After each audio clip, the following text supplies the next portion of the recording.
নমস্কার, high news আপনাদের সকলকে স্বাগত। সঙ্গে রয়েছে আমি শ্রীপর্ণা। আপনারা দেখছেন নিউজ টুডে। ৭৫তম প্রজাতন্ত্র দিবস উপলক্ষে কড়া নিরাপত্তায় মুড়ে ফেলা হয়েছে দিল্লিকে। রাজধানী জুড়ে মোতায়েন ছিল ৭০,০০০-এরও বেশি নিরাপত্তা কর্মী। দিল্লি পুলিশের তরফে জানানো হয়েছে, শুধুমাত্র প্যারেডের রুট এবং তার লাগোয়া এলাকাতেই ১৪,০০০ নিরাপত্তা রক্ষী মোতায়েন করা হয়েছিল। বিশেষভাবে নজরদারির জন্য বসানো ছিল সেখানে ১,০০০ সিসিটিভি ক্যামেরাও। পাশাপাশি প্রজাতন্ত্র দিবস উপলক্ষে আঁটোসাঁটো নিরাপত্তা ছিল কলকাতাতেও। শুক্রবার রেড রোডে ২৫০০ পুলিশ কর্মী সেখানে মোতায়েন ছিল। ২০২৪ সালে দুটি বিশেষ থিম বেছে নেওয়া হয়েছে প্রজাতন্ত্র দিবস উপলক্ষে। এর মধ্যে একটি বিকশিত ভারত, অন্যটি ভারত লোকতন্ত্রের মাতৃকা।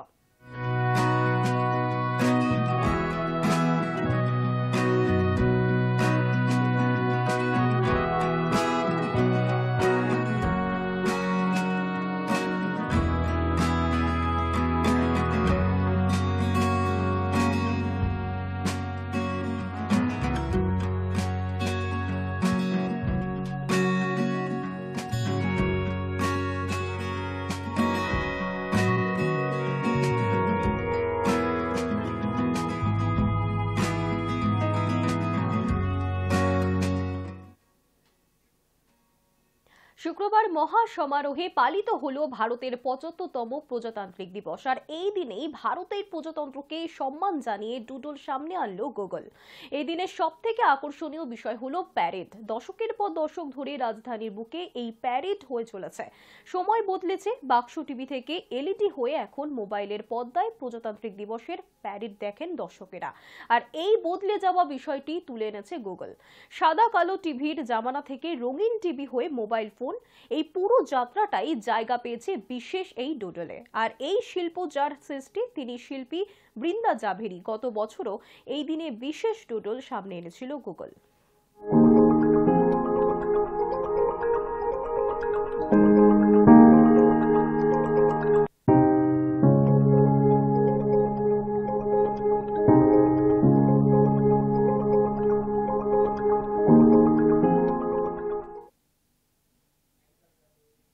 ২০২৪ সালের ৭৫তম প্রজাতন্ত্র দিবসে বিশেষ আয়োজন করা হয়েছে। প্রজাতন্ত্র দিবসের সকালে নয়াদিল্লির কর্তব্য পথে আয়োজিত হলো বিশাল বর্ণাঢ্য প্যারেড। কর্তব্য পথে প্রথমবার নারী শক্তির উদযাপন হলো মহিলা জওয়ানদের মোটর বাইক স্টান্ট। ডিআরডিও, নৌসেনা এবং বায়ুসেনার ট্যাবলোয় মহিলাদের অংশদারিত্বের প্রতি সম্মান প্রদর্শন। ট্যাবলোয় ছিলেন মহিলা আধিকারিকেরাও। চলেছে আধা সামরিক বাহিনী, সিআইএসএফ মহিলা ব্যান্ডের শক্তি প্রদর্শন। অরুণাচল, হরিয়ানা, মণিপুর সহ বহু রাজ্যের ট্যাবলোয় মহিলা শক্তির জয় জয়কার শোনা গেল শুক্রবার।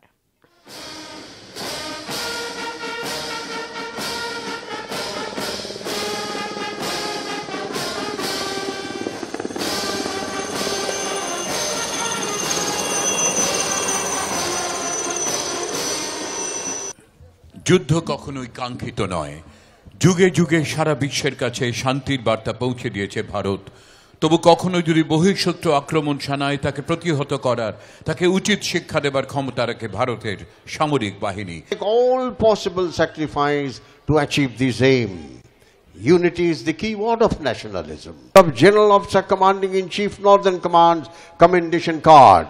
Presently, he is the Deputy General Officer Commanding of Bengal Sub-area and Station Commander Kolkata Military Station. And up to a range of 90 kilometers, thus can deliver a massive volume of fire in short span of time. The state-of-the-art weapon system. Following the band, we have marching forward for the first time ever on Kartavya Path, an all-women contingent of the Armed Forces Medical Services led by Major Shrishti Khullar, with Captain Amba Samant from the Army Dental Corps, Surgeon Lieutenant Kanchana from the Indian Navy, and Flight Lieutenant Divya Priya from the Indian Air Force, followed by 144 officers of the Military Nursing Service. Strength, discipline, the dedication of women officers and unwavering करते हुए इसके ठीक पीछे सर्वत्र सुरक्षा, CRPF, BSF और SSB की महिला कार्मिक। Seema Prahari, 15 women, Constable Anupam, showing how they provide security at the borders. Nari Shakti is the next contingent, Inspector Sainaz Khatun with 13 others, all deployed in the hinterland of the country. You'll agree that the choreography requires innumerable hours of practice and exacting standards. And as thrilling as it is to see the sport, we must also warn our viewers not to try this or attempt any of these maneuvers on our roads. Please remember that they are professional riders who have received several hours of training. With 2 others, Constable Poonam with 5 others, doing the Chandrayaan.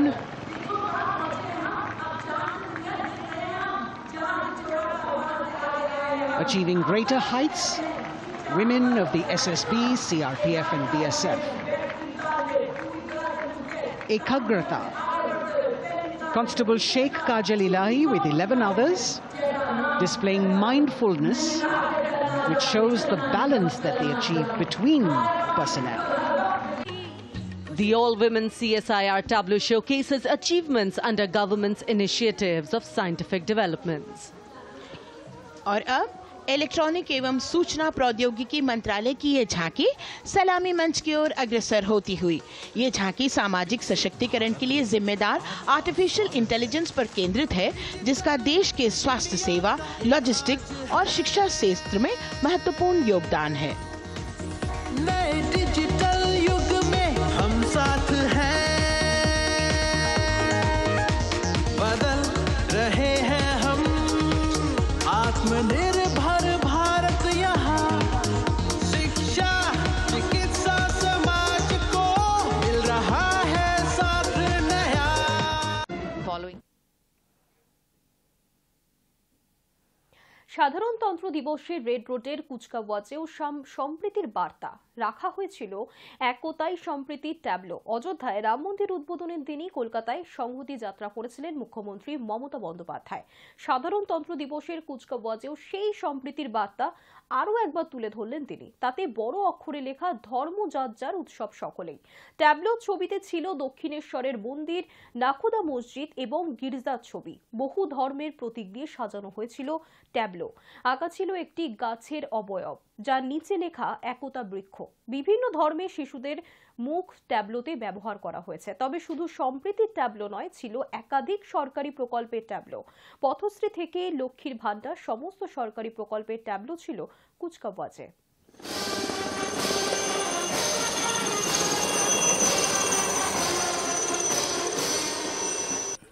যুদ্ধ কখনোই কাঙ্ক্ষিত নয়।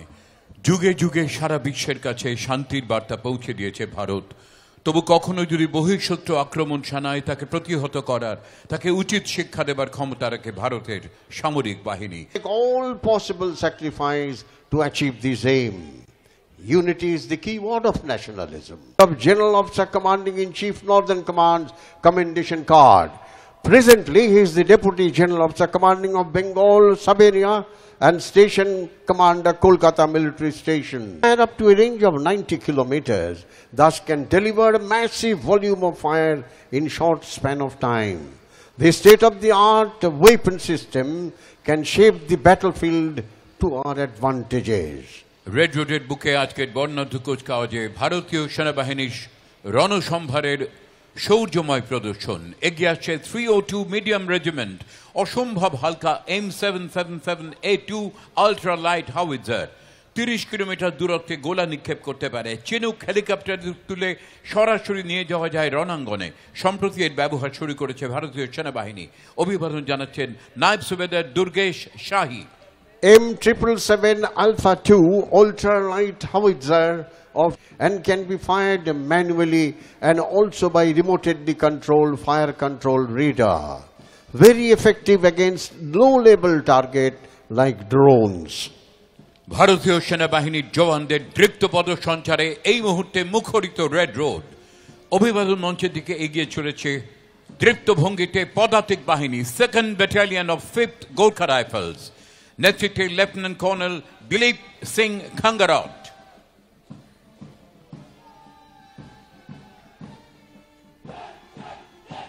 Here comes the infantry, the queen of battle, marching contingent of 2nd Battalion of the 5th Gorkha Rifle Frontier Force, led by Lieutenant Colonel Dilip Singh Khangarat, one of the oldest infantry battalion of our army, recipient of 3 Victoria Cross, highest gallantry decoration of the British Indian Army.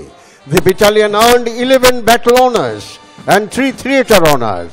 The battalion rides frontier force. হলুদ আলোতে গাড়ি ready হয়ে যান, সবুজ আলোতে গাড়ি আসতে চালান। হলুদ আলোতে গাড়ি রেডি হয়ে যান, সবুজ আলোতে গাড়ি আসতে চালান। 2018 সালে তৈরি হয়েছিল কলকাতা পুলিশের মহিলা বাহিনী উইনার্স। রাস্তাঘাটে মহিলাদের নিগ্রহ দমনে তাদের নিরাপত্তা সুনিশ্চিত করতে দ্বিচক্রযানে আরোহী উইনার্স টিম সব সময় তৎপর। বাংলার উৎসব, তাই ধর্ম যার যার, উৎসব সবার। What a wonderful concept, Dharmo Jar Jar, Utsav Sabar.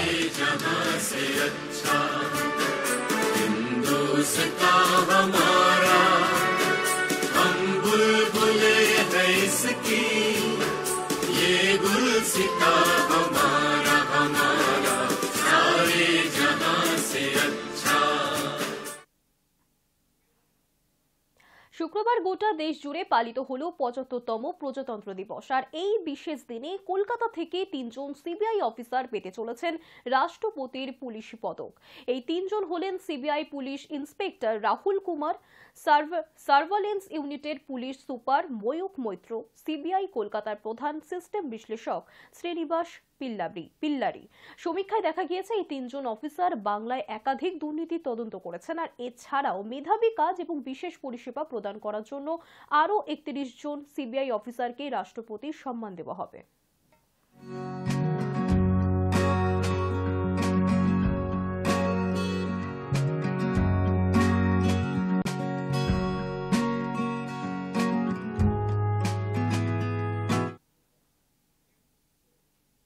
প্রজাতন্ত্র দিবসে ভারতের প্রধান অতিথি হয়ে এসেছেন ফরাসি প্রেসিডেন্ট ইমানুয়েল ম্যাক্রো। তারপরই বড় ঘোষণা করেছেন ভারতীয়দের জন্য। প্রজাতন্ত্র দিবসের প্রধান অতিথি হয়ে ভারতে এসেছেন ফরাসি প্রেসিডেন্ট ইমানুয়েল ম্যাক্রো। ভারতে বসেই তিনি ফ্রান্সে পড়তে ইচ্ছুক ভারতীয়দের জন্য বড় ঘোষণা করলেন। অনেকেই একে প্রজাতন্ত্র দিবসে ম্যাক্রোর উপহার হিসেবেই মনে করছেন। ফরাসি প্রেসিডেন্ট শুক্রবার সকালে তার এক্স হ্যান্ডেলে একটি পোস্ট করেছেন। তাতে জানিয়েছেন 2030 সালের মধ্যে 30,000 ভারতীয় ছাত্রছাত্রীকে ফ্রান্সে পড়ার সুযোগ দেওয়া হবে। এটি অতি উচ্চাকাঙ্ক্ষা, তবে ফ্রান্স এই লক্ষ্য পূরণের জন্য প্রতিশ্রুতিবদ্ধ। ভারতীয় ছাত্রছাত্রীদের ফ্রান্সে উচ্চশিক্ষার জন্য অনেক সুযোগ সুবিধা দেওয়া হবে বলে ম্যাক্রো জানিয়েছেন। যারা ফরাসি ভাষা জানেন না তারাও পড়তে পারবেন। ভাষা যাতে উচ্চশিক্ষায় বাধা না হয়ে দাঁড়ায় সেই ব্যবস্থাও করা হচ্ছে। উচ্চশিক্ষা ক্ষেত্রে ফ্রান্স এবং ভারত একসঙ্গে মিলে কাজ করবে বলে আশা প্রকাশ করেছেন ফরাসি প্রেসিডেন্ট। ম্যাক্রো আরও জানিয়েছেন, ফ্রান্সে পড়াশোনা করেছেন এমন প্রাক্তন ভারতীয় ছাত্রদের ভিসা প্রক্রিয়াও সহজ করে দেওয়া হবে। প্রজাতন্ত্র দিবস উপলক্ষে বৃহস্পতিবার ভারতে এসেছেন ম্যাক্রো, তবে দিল্লি নয়, প্রথমে তিনি নেমেছেন রাজস্থানে। জয়পুরের অন্যতম দ্রষ্টব্য অম্বর দুর্গ পরিদর্শন করেছেন তিনি। সেখান থেকে যান বিশ্বের অন্যতম প্রাচীন মান মন্দির জয়পুরের যন্তর মন্তরে। পরে ভারতের প্রধানমন্ত্রী নরেন্দ্র মোদীর সঙ্গে দ্বিপাক্ষিক বৈঠক হয় তার। প্রসঙ্গত, মোদীর দ্বিতীয় দফার প্রধানমন্ত্রীত্বে কোনো গুরুত্বপূর্ণ রাষ্ট্রনেতার সঙ্গে এটি শেষ বৈঠক। গত জুলাই মাসে ফ্রান্সে গিয়েছিলেন প্রধানমন্ত্রী নরেন্দ্র মোদী। ফ্রান্সের জাতীয় দিবস তথা বাস্তিল দিবসের উদযাপন অনুষ্ঠানে তিনি ছিলেন বিশেষ অতিথি হিসেবে। তারপর ৭৫তম প্রজাতন্ত্র দিবসে প্রধান অতিথি হিসেবে ম্যাক্রোকে আমন্ত্রণ জানানো হয় ভারতে। বৃহস্পতিবার পদ্ম সম্মান প্রাপকদের তালিকা প্রকাশ করেছে কেন্দ্রীয় সরকার। ১১০ জনকে পদ্মশ্রী সম্মান দেওয়া হয়েছে। সাধারণতন্ত্র দিবসের প্রাক্কালে পদ্ম পুরস্কার প্রাপকদের নাম ঘোষণা করেছে কেন্দ্র সরকার। পদ্মভূষণ সম্মানে ভূষিত হয়েছেন বাংলার অভিনেতা মিঠুন চক্রবর্তী, বাংলা শিল্পী উষা উদ্ধব। মরণোত্তর পদ্মভূষণ পেয়েছেন বাংলার সত্যব্রত মুখোপাধ্যায়। বৃহস্পতিবার পদ্ম সম্মান প্রাপকদের তালিকা প্রকাশ করেছে কেন্দ্র সরকার। ১১০ জনকে পদ্মশ্রী সম্মান দেওয়া হয়েছে। সেখানে ৮ জন বাঙালিও রয়েছেন। পদ্মবিভূষণ পেয়েছেন ভেঙ্কাইয়া নাইডু, দক্ষিণী অভিনেতা চিরঞ্জীবী এবং অন্যান্য ব্যক্তিত্বরা। বাংলা থেকে যে ৮ জন পদ্মশ্রী পেয়েছেন তারা হলেন পুরুলিয়ার আদিবাসী পরিবেশ কর্মী দুখু মাঝি এবং ছৌ নাচের মুখশিল্পী নেপাল চন্দ্র সূত্রধর। যদিও নেপাল চন্দ্র সূত্রধর 2023 সালে প্রয়াত হয়েছেন, তিনি মরণোত্তর সম্মান পাবে। এছাড়াও বাংলার পদ্মশ্রীদের তালিকায় রয়েছেন কলকাতার মৃৎশিল্পী সনাতন রুদ্রপাল, বীরভূমের ভাদুশিল্পী রতন কাহার, বাংলা থেকে বিজ্ঞান ও প্রযুক্তি বিভাগে পদ্মশ্রী পেয়েছেন একলব্য শর্মা এবং ডক্টর নারায়ণ চক্রবর্তী। শিল্পী পদ্মশ্রী প্রাপকের নাম তাকদিরা বেগম এবং Gita Roy Barman. Hi news network. Padma Bhushan সম্মানে ভূষিত হয়েছেন বাংলার অভিনেতা মিঠুন চক্রবর্তী, আর সেই আনন্দই ভাগ করে নিলেন সকলের সঙ্গে। তিনি জানিয়েছেন, আমি জীবনে কখনো কারোর কাছ থেকে কিচ্ছু চাইনি, কিছু চাইও না, কিছু না চেয়ে পাবার যে আনন্দ আজ সেটাই উপলব্ধি করলাম। আমি গর্বিত, আমি আনন্দিত এই পুরস্কার পাওয়ার জন্য। সবাইকে আমি ধন্যবাদ জানাচ্ছি। আমি জীবনে কখনো নিজের জন্য কারোর কাছ থেকে কিছু চাইনি, আর কিছু না চেয়ে পাওয়ার যে আনন্দ আজকে সেটা উপলব্ধি করছি। It's a different feeling all together. It's a great feeling. আমি এই অ্যাওয়ার্ডটা আমার ওই সব ফ্যানের, আমার ওয়েল উইশারদের ডেডিকেট করছি, যারা ভারতে আছে, ভারতের বাইরে আছে, যারা আমাকে এতদিন ধরে নিঃস্বার্থ ভালোবেসেছে, আমাকে নিঃস্বার্থ হয়ে ভালোবেসেছে, তাদের জন্য আমি ডেডিকেট করলাম। And thank you very much for giving me so much of love and respect. Babri মসজিদের পর এবার প্রশ্ন উঠতে শুরু করেছে বারাণসীর জ্ঞানব্যাপী মসজিদের অস্তিত্ব নিয়ে। আর্কিওলজিক্যাল সার্ভে অফ ইন্ডিয়ার সমীক্ষার রিপোর্ট বলছে, জ্ঞানব্যাপী মসজিদ চত্বরে বহু বছর পুরনো এক হিন্দু মন্দিরের অস্তিত্ব রয়েছে। বারাণসী জেলা আদালতের নির্দেশেই সমীক্ষার রিপোর্ট প্রকাশ্যে এনেছেন হিন্দু পক্ষের আইনজীবী বিষ্ণু শঙ্কর জৈন। বৃহস্পতিবার সাংবাদিক বৈঠকে তিনি দাবি করেছেন, এএসআই রিপোর্টে বলা হয়েছে বড় এক হিন্দু মন্দিরের উপরই বর্তমান কাঠামোটি তৈরি করা হয়েছে।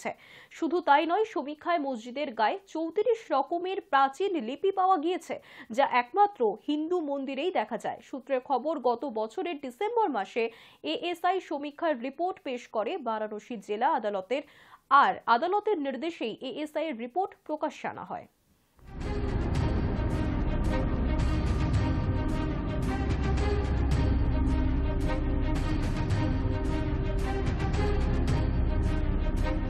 अब प्री एग्जिस्टिंग स्ट्रक्चर पे एएसआई ने डिटेल फाइंडिंग दी है, वो मैं आपको पढ़ के बता रहा हूँ। Based on the scientific studies and observations on the central chamber and main entrance of the pre existing structure in existing structure, मतलब एएसआई ये कह रहा है कि सेंट्रल चेंबर और main entrance of the pre existing structure में एक existing structure है, वेस्टर्न चेंबर और वेस्टर्न वॉल में है, reuse of pillars and pilasters of pre existing structure in existing structure. मतलब ऐसा ये कह रहा है कि जो पहले का स्ट्रक्चर था एक हिंदू मंदिर का, उसी के पिलर्स को रीयूज यहाँ पे किया गया, दोबारा इस्तेमाल किया गया। एएसआई ने माना है कि वहाँ पर हिंदू स्ट्रक्चर है, एक प्री एग्जिस्टिंग स्ट्रक्चर है। एएसआई ने जो शब्द यूज किया है वो कहा है प्री एग्जिस्टिंग स्ट्रक्चर है, उसके ऊपर ही उसी के खंभों को यहाँ पे इस्तेमाल किया गया। एएसआई का जो कंक्लूजन है मैं वो बता रहा हूँ। It can be said that, मतलब ये कहा जा सकता है that there existed a large Hindu temple prior to the construction of the existing structure। मतलब अभी जो स्ट्रक्चर है, इस स्ट्रक्चर के पहले एक यहाँ पे लार्ज हिंदू टेम्पल था। ये बात एएसआई कह रही है कि ये बात कही जा सकती है। নিউ টাউনে গভীর রাতে রহস্য মৃত্যু, 10 তলা আবাসন থেকে নিচে পড়ে যান এক বধূ। ঘটনার তদন্তে টেকনো সিটি থানার পুলিশ। প্রজাতন্ত্র দিবসের আগের দিন রাতে নিউ টাউনে রহস্য মৃত্যু এক বধূর। বিলাসবহুল আবাসন থেকে নিচে পড়ে যান তিনি। রাতেই মৃত্যু হয়েছে তার। প্রাথমিকভাবে মনে করা হচ্ছে তিনি বহুতল থেকে ঝাঁপ দিয়ে আত্মঘাতী হয়েছেন। তবে মৃত্যুর কারণ খতিয়ে দেখছে পুলিশ। পুলিশ সূত্রে জানা গিয়েছে, মৃত মহিলার নাম কবিতা কৌর, বয়স 35। তিনি নিউ টাউনের ইকো স্পেসের কাছে একটি বিলাসবহুল আবাসনে থাকতেন। বৃহস্পতিবার গভীর রাতে ওই আবাসনের 10 তলা থেকে নিচে পড়ে যান তিনি। পরিবার সূত্রে দাবি মহিলা 10 তলা থেকে ঝাঁপ দিয়ে আত্মঘাতী হয়েছেন। প্রাথমিকভাবে পুলিশও ঘটনাটিকে আত্মহত্যা হিসেবেই মনে করছে, তবে আত্মহত্যা নাকি অন্য কোনো কারণ সেগুলিও খতিয়ে দেখছে টেকনো সিটি থানার পুলিশ। মহিলার দেহ উদ্ধার করে বিধাননগর মহকুমা হাসপাতালে ময়না তদন্তের জন্য পাঠানো হয়েছে। সেই রিপোর্ট এলে মৃত্যুর কারণ আরও স্পষ্ট হবে। পাশাপাশি পুলিশ সূত্রে জানা গিয়েছে ওই মহিলার পরিবারেও কিছু সমস্যা ছিল। প্রায় দিনই পারিবারিক অশান্তি লেগেই থাকত। স্থানীয়দের জিজ্ঞাসাবাদ করে সে কথা জানতে পেরেছে পুলিশ। অশান্তির কারণে তিনি মানসিক অবসাদে ভুগছিলেন কিনা তাও খতিয়ে দেখা হচ্ছে। Hi news network. বিয়ে সারলেন টলিপাড়ার আরও এক অভিনেত্রী রুম্পা দাস। 12 বছরের সম্পর্কের পর মন্দিরে বিয়ে সেরেছেন তারা। নতুন বছরে টলিপাড়ায় বিয়ের মরশুম, একের পর এক বিয়ের খবর। সদ্য প্রকাশ্যে এসেছে অভিনেতা সত্যম ভট্টাচার্যের বিয়ের বেশ কিছু ছবি। উড়ান তুবড়ি সিরিয়ালের নায়িকা সোহিনী বন্দ্যোপাধ্যায়ও বিয়ে করেছেন 27শে জানুয়ারি।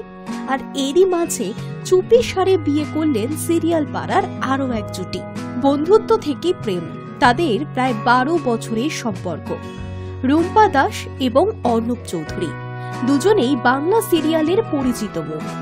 রুম্পাকে এই মুহূর্তে দর্শক দেখতে পান কার কাছে কই মনের কথা সিরিয়ালে। অন্যদিকে মিঠি জোড়া সিরিয়ালে খলনায়কের চরিত্রে অভিনয় করছেন অর্ণব। তবে এবার সবার আড়ালেই বিয়ে সারলেন এই দম্পতি। টলিপাড়ার অন্দরের খবর, 22শে জানুয়ারি ঘরোয়াভাবে বিয়ে সেরেছেন তারা। বাবা তারকনাথের গর্ভগৃহে হয়েছে তাদের বিয়ে। তারপর সামনে মায়ের মন্দিরে গিয়ে রুম্পার স্মৃতিতে সিঁদুর পরান অর্ণব। মন্দিরে বিয়ে করলেও বাড়িতে কিন্তু সব ধরনের নিয়ম অনুষ্ঠান পালন করা হয়েছে অর্ণবের বাড়ির থেকে। ভাত কাপড়ের অনুষ্ঠান থেকে বৌভাত, কিছুই বাদ যায়নি। বৌভাতের পরের দিনই মধুচন্দ্রিমায় আপাতত পাহাড়ে পাড়ি দিয়েছেন নবদম্পতি। Hi news network. News today এখনকার মতো এই পর্যন্তই। দেখতে থাকুন হাই নিউজ নির্ভীক নিরপেক্ষ।